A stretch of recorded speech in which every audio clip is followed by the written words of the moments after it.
Hello बच्चों, आइए आज हम different types of AC circuit, विभिन्न प्रकार के एसी परिपथों के बारे में हम चर्चा करेंगे।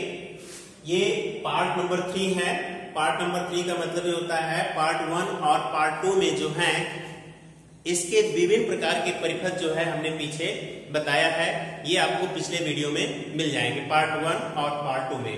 तो ये विभिन्न प्रकार के परिपथों में प्रत्यावर्ती धारा का जो है ये तीसरा पार्ट है, आज हम आपको बताने जा रहे हैं। तो देखिए विभिन्न प्रकार के परिपथ ये होते हैं। नंबर फर्स्ट होता है आपका जब परिपथ में प्रेरकत्व L तथा C जुड़ा हो। तो देखिएगा ये एक परिपथ होता है इस तरीके से, ये एक परिपथ होता है जिसमें ये L जुड़ा होता है और ये आपका C जुड़ा होता है। ये इस तरीके से ये C होता है, ये L होता है और ये V equal V not sine omega t के बराबर होता है। प्रेरकत्व L के सिरों पर विभवांतर VL होता है और C के सिरों पर उत्पन्न विभवांतर VC होता है। ठीक है, इन्हें हम श्रेणी क्रम में जोड़ देते हैं। तो ध्यान दीजिएगा, जब परिपथ में प्रेरकत्व L तथा धारिता C जुड़े हो, क्या हो? जुड़े।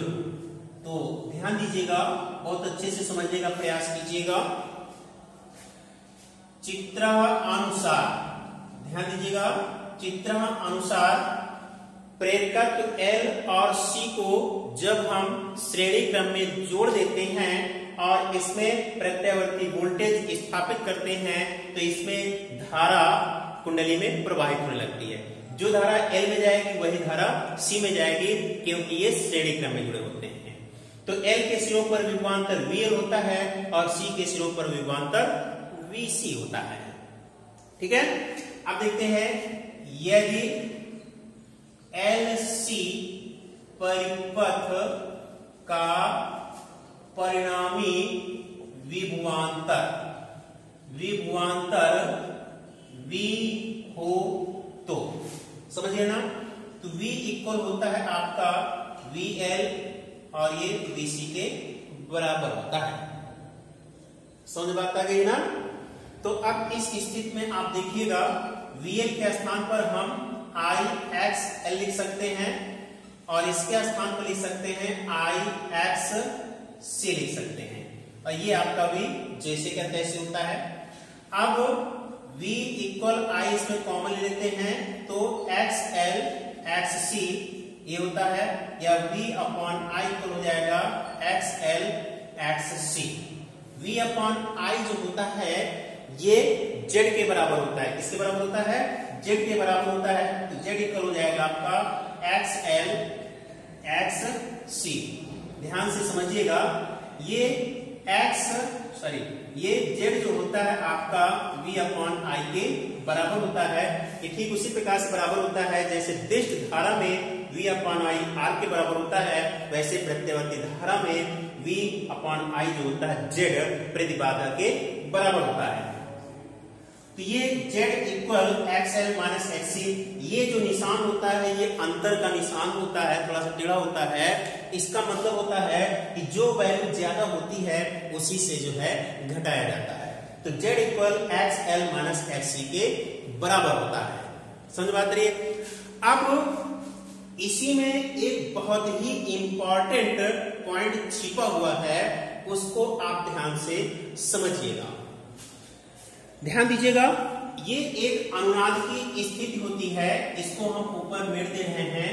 ध्यान दीजिएगा, ये अनुनाद की स्थिति, अनुनाद की स्थिति क्या होती है? अनुनाद की स्थिति, अनुनाद की स्थिति, अनुनाद की स्थिति में जो है प्रतिबाधा Z का मान जो होता है वो 0 के बराबर होता है। तो इस स्थिति में XL जो होता है आपका XC के बराबर होता है। ये होता है ओमेगा L और ये होता है आपका 1/ओमेगा सी। ओमेगा के स्थान पे 2 पाई एफ लिख देते हैं और ये होता है 2 पाई एफ सी हो जाता है। तो एफ इधर ले लेंगे तो एफ स्क्वायर इक्वल हो जाएगा 1/4 pi square L into C हो जाएगा। इसी को हम लिख सकते हैं F upon 2 pi under root L C. ये जो होती है एफ जो होता है अनुनाद की स्थिति में प्रत्यावर्ती धारा की आवृत्ति होती है। इट इज इंपॉर्टेंट पॉइंट पर जहां पर एफ अनुनाद की स्थिति में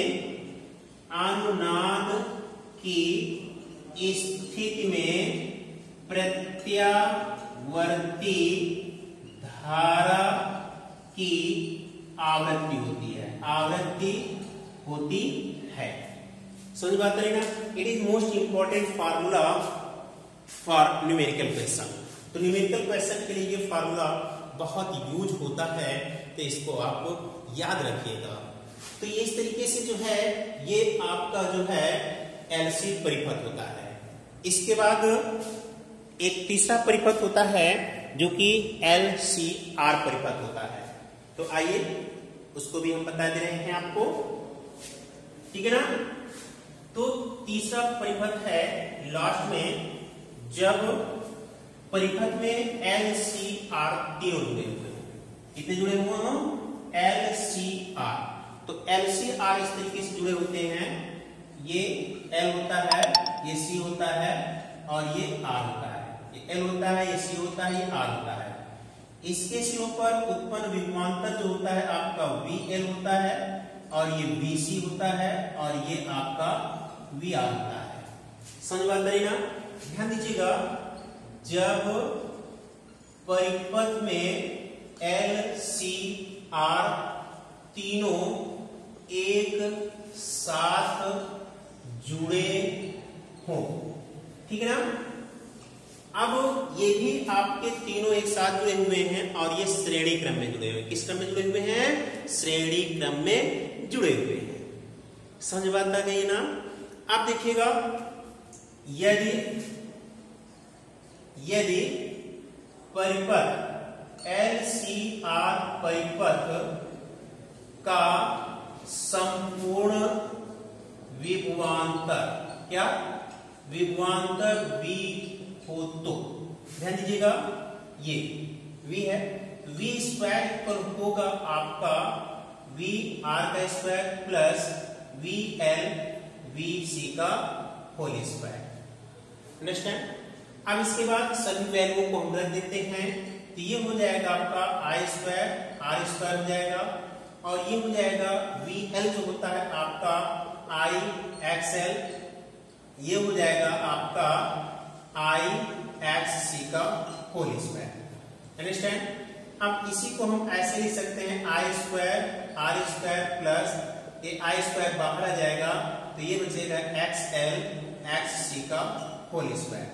इधर आपका V स्क्वायर रहेगा और V स्क्वायर अपॉन ये इधर आ जाएगा I square equal R square plus XL XC का होल स्क्वायर। अब इसी को हम लिख सकते हैं V upon I equal R square plus XL, ये हो जाएगा आपका XC का होल स्क्वायर और ये अंडर रूट में इधर आ जाएगा। ठीक है, अब V अपॉन I जो होता है परिवृत्ति प्रतिबाधा होती है, ये हो जाएगा आपका R square XL minus XC का होल स्क्वायर। ये LCR परिपथ की प्रतिबाधा होती है Z equal under root R square plus XL minus XC का होल स्क्वायर। अब इसमें जो है XL के स्थान पे ओमेगा लिख देंगे, XC के स्थान पर ओमेगा C रख देंगे, तो आगे भी आपका ये फार्मूला प्राप्त हो सकता है। समझ बात करिए। चलिए मैं आगे आपको बता दे रहा हूं ताकि आपको इतना हो, तो ध्यान दीजिएगा इसी स्टेप के आगे मैं आपको बता रहा हूं, ध्यान दीजिएगा। यदि XL इक्वल ओमेगा L तथा XC इक्वल 1/ओमेगा C हो तो LCR परिपथ की प्रतिबाधा तो एलसीआर परिपथ की प्रतिबाधा हो जाएगी z इक्वल हो जाएगा √r² प्लस ओमेगा l और ओमेगा c का होल स्क्वायर। तो ये भी आपका एक फार्मूला आ जाएगा आपका, समझ बात करें ना। तो ये omega l minus omega c 1/ओमेगा c होगा, यहां पर सब जो होगा 1/ओमेगा c का होल स्क्वायर होगा। अब ओमेगा के स्थान पे जब हम रख देंगे तो ये फार्मूला बन जाता है आपका r² ओमेगा l, ओमेगा जो होगा 2πfl और 1/2πfc का होल स्क्वायर हो जाएगा। तो ये भी आपका एक फार्मूला बन जाता है। तो इस तरीके से ये एलसीआर परिपथ की प्रतिबाधा का फार्मूला होता है, समझ बात आ गई होगी। तो इस तरीके से जो है ये विभिन्न प्रकार के परिपथ है, ठीक है। तो इनको आप जो है अच्छे से समझ लेंगे, कहीं पर भी कोई प्रॉब्लम है तो कमेंट के माध्यम से आप हमें अवगत कराएंगे। Okay, bye.